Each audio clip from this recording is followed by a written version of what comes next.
Yo guys, what's up? This is Holo, and I'm hanging out with Rob on Front Row Live. Let's talk a little bit about South by Southwest. You just finished that. You were super excited about it. Yeah. Tell me about that experience, though.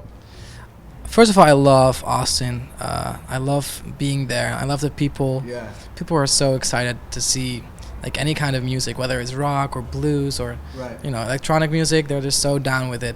And yeah, it's my first South by. Played like a lot of shows, like about 5 shows. Yeah.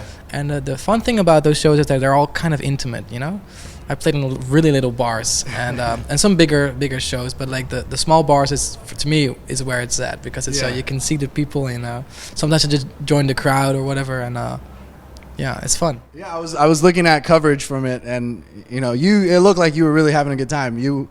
At times you were be hanging out with your fans, just like you mentioned. Is that something that's difficult at venues like today, where it's a bigger venue? Yeah, because if the vibe is just like in a little bar, I'm just like a guy playing my tunes, but here tonight it's gonna be different. It's gonna be more like it's my night, and if I cannot really join the crowd tonight, because then it's gonna be, It'll be too crazy. And now my friends are playing, Drew Lewis are playing, and I want the attention to go to them as well. I just want to give them their stage. So yeah. No, that's awesome. Earlier today, you kind of teased that you were writing with Hudson. Can you tell us a little bit about that? What's that writing process been like for you right now? Hudson, yeah. I had a session with him today. Like, we spent all day working on a song, and he's great. Like, you don't meet many great writers that you really connect with. Yeah. And working with him was really just very natural. Very, he knew what I wanted, and I could see where he came from and what he was doing. So we just clicked, I think. Yeah, I think we made something really cool. That's awesome. Now, you come from, we were mentioning earlier, you come from a rock scene, and it's the same with me. That's where I kind of grew up. But how does the rock scene still play a big role in the music that you do today? Because I'm sure in the writing process it still plays a role.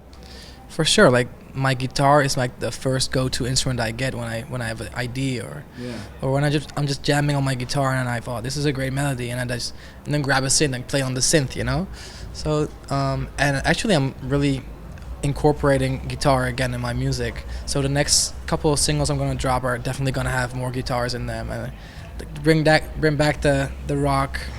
Bring back the guitars, It's time. What's that transition for you, going from rock to right now electronic? The reason why I started making electronic music, because every band I was in, being in a band, it's like a family, like a relationship, and relationships are very hard. Right.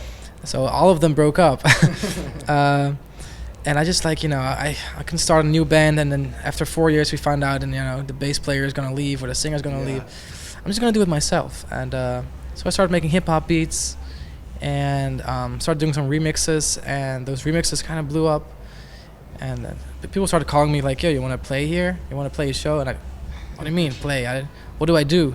I just do a DJ set. I'm like, DJ set, okay, I gotta learn how to DJ. When I see videos of you doing shows, and we mentioned this earlier, you go out and have fun with the crowd. Like, you're really like into the crowd.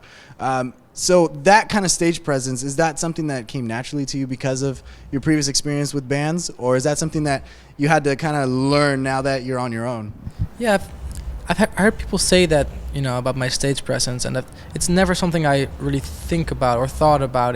I thought it was normal. If you were on the stage, you bang your head to the music, because that's what I've been doing when I was in a band, you like play, and so I think that definitely comes from there. Yeah. But I never thought about it. Playing an instrument is just very physical and very. Maybe that's the thing. Yeah, it's because it's when you're playing an instrument, it's whether you're drumming or you're just playing have to move. You have to move. Yeah. So if I'm DJing is a lot of fun. Right. But I think a lot of people can learn it, because it's just you need to be able to beat match and mix, but you press a button and it plays. Right. So I just entertain everyone who's there, and try to make them feel what you're feeling. Now, with that, and you mentioning that you're bringing a little more guitars to the new music, have you thought of maybe bringing the actual guitars on stage with you? Definitely, yeah. That's what we've just been talking about with all my friends and my management. Like, we want to do we want to do a tour which incorporates a guitar. So I'm gonna be playing guitar along with my songs, and like it would be great to do a hybrid thing, you know, like a DJ set and sometimes grab the guitar, like just being an all around musician doing his thing. Definitely. And what's your writing process like? Do you pick up the guitar to write, or do you pick up any other instruments to write, or do you just like write and then the instruments come afterwards? Well, I feel like my writing process is kind of shifting now that I've done a couple of sessions with writers. Yeah.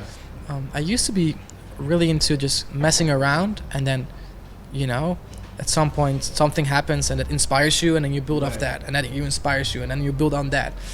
But lately I've been just really grabbing my guitar, writing a song, and then get behind the computer, you know? Right. It's different approach. I think both work great. But lately I've been really like making a song first, thinking about it, and then going to the computer. Yeah. Now, before you go to the computer, how many changes does the song normally go through before you actually like hit the electronics? A lot. Like the longer, it seems like the older I get, the longer a song is gonna take, because I'm learning more and I'm being more specific and I'm being more perfectionistic. So, like the last song we dropped, Light, I think, you know, I spent a long time on perfecting it, even though I think the entire song was done in a month. Right. I spent months perfecting the vocals. You know, it has to be really good. You've had 3 EPs out already. Do you feel ready for a debut album already with Columbia? I do feel ready.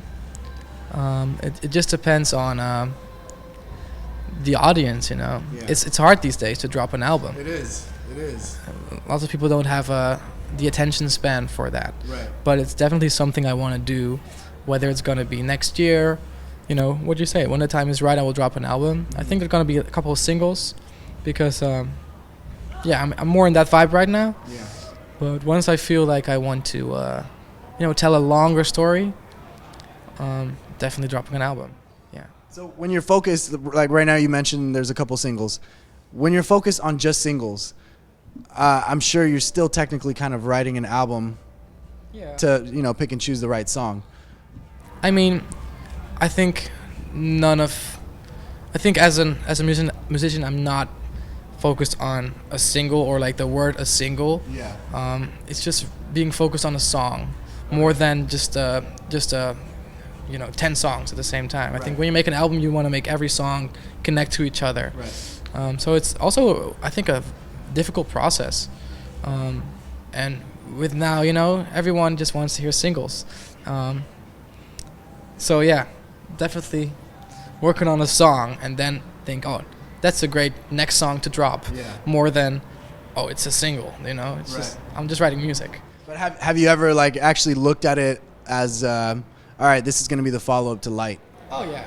Yeah. But that happens once you have once you've written 5 songs and realize, okay, this song makes sense to drop it now. Yeah. But it's not that I'm writing for, okay, this is going to be the next single. No. Yeah. That's what we decide later on. Right. Now you've done some ghostwriting as well, right? Or ghost production for other artists. So how different is it when you have people working on your product on your music with you, as opposed to what you did before with other artists? Oh, it really takes time to open up yourself to new people, you know, because even when I was producing for different people, I hated when I sent it back and they were like, the drop is needs more, it's too complicated, make it more easy. I'm like, okay. But you know, now that I'm working with some people, some writers, I'm like, wow, these guys have been writing as long as I've been playing guitar, you know. They've been writing songs. That's their instrument. That's like their craft, yeah. And there's so much I could learn. Like I realized this week in these sessions, like there's so much I could learn, and I'm learning still from them. And so whenever I now make a song and I showed it to people and they're like, maybe that. I used to be like, no, they don't get it. But now I'm really You're thinking, more understanding now. yeah, I'm more understanding, and it's very inspiring to also write a song that could relate to a lot of people, like my mom that could play it, you know, or my neighbor or my grandma could be like, oh, I like that song. So that's my next challenge, to make something that is very universal and like, and not only for a scene. Right. And not just with producers. When you do collaborations, for example, Yellow Claw, you had a collaboration with Yellow Claw. That was a great collaboration, by the way. But how do you guys, you go into the studio for the first time, maybe that was the first time you guys met. How does that chemistry really happen, like to actually start working on music? It's a very scary thing because, I mean, I'm pretty new to being in a studio with someone you don't know, because you kind of both think, that you both think, okay, something has to happen, something good has to come out of this. Otherwise, it's gonna be like you're both going home and you wasted a day. Yeah. But I think the best things come out when you stop worrying about that. You're just gonna make music. Right. But Yellow Claw I already knew for a while because they're from Holland as well, So we'd been talking for a while, and I did some remixes for them, and once we got together, it was fun. I had an idea set up, and they loved it, and they just added their touch to it. Yeah. And that's how it became like a new track that we did together. Yeah. Now, do you have any other collaborations that you're currently working on with other artists? So these guys I have with me right now, they're called Drulu. Okay. We found them on SoundCloud, and they happen to come from Holland as well. So I was like, dude. You just brought Holland to LA. That's what it is. Yeah. Well, tonight is definitely a Dutch night, but because actually the singer, the Nicholas, who sings on a lot of my records, he's also from Holland, and he's just moved to LA. So it's like a lot of Dutch people. These Drulu guys, we found them on SoundCloud, and I was like, these guys, why do they have 1,000 plays and not millions? Yeah. So we released, we decided to contact them and have them release on our label, Bitbird, and the tracks of them are doing so well. Like they have a song, you gotta check it out. They have a song called ZZZ. It's amazing. Is there a big difference in sound with LA sound and Holland sound? Not necessarily yours, but just in general, the music scene. Oh yeah, definitely. There's definitely an American sound, and I think there's also a European sound, or the American sound is the European sound, but then they're really late, So like every time something pops up from Europe or Australia or whatever, 2 years later America starts doing it, and so but no, I love America. There's definitely an American sound, like there's like the Ausla sound. It's like a super American. It's a great sound. But it's like definitely an American sound to me. But I feel like way more people now are starting to get way more melodic and stuff. So it's time for me to think about something new again. The last year for you has been it's changed a lot, from going from your room in the studio to like you're constantly traveling from show to show. How do you get used to something like that? And what's that experience been like for you? You don't really get used to it. It's still not something that doesn't come natural for me to be to fly around all the time. It's not, I love touring and I love meeting people and working on this whole Sound Holo thing. It's just it's crazy. Like it's crazy. But sometimes it's really nice to sleep in your own bed. And especially when you want to write finish songs. Like I'm the best. I'm best at finishing songs at home, in my bed. I work from my bed.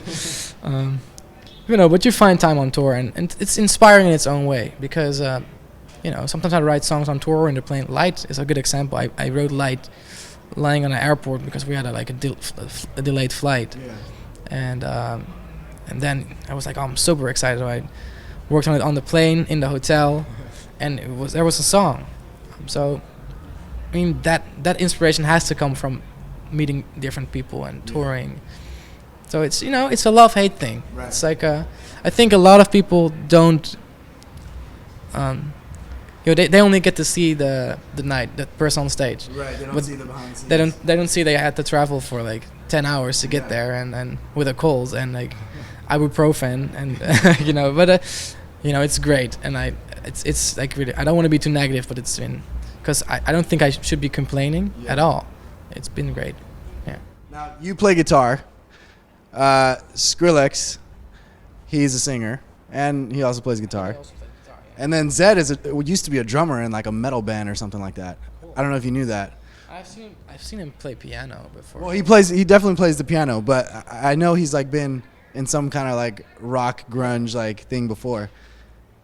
Have you guys like ever gotten together maybe, or maybe you never know, maybe some collaboration with the three of you in an actual like rock band? Like, I think we should hit me up. You know, definitely happen. I mean, definitely, I'm down. you pretty much have the whole band right there. Yeah, I mean, I love Skrillex, like old bands, like from First to Last and stuff. I listened to that all the time when I was younger. You know, and still when I play those songs, like damn, it's so good. You're about to hit the stage in a couple hours. What can the fans expect for the remainder of this year? Aside from you mentioned there's going to be new singles. It's gonna be, like I said, at the end of the year we're gonna do a tour that's a little bit different from the DJ sets I've been doing. It's gonna be like more live. Might even sing a little bit, you know, like incorporating the live element a little bit. Yeah. Well, it won't be like a, you know, it won't be like an all acoustic show. Yeah. But it's a combination of things. Okay. So, and singles, collaborations are coming up. Music videos. So.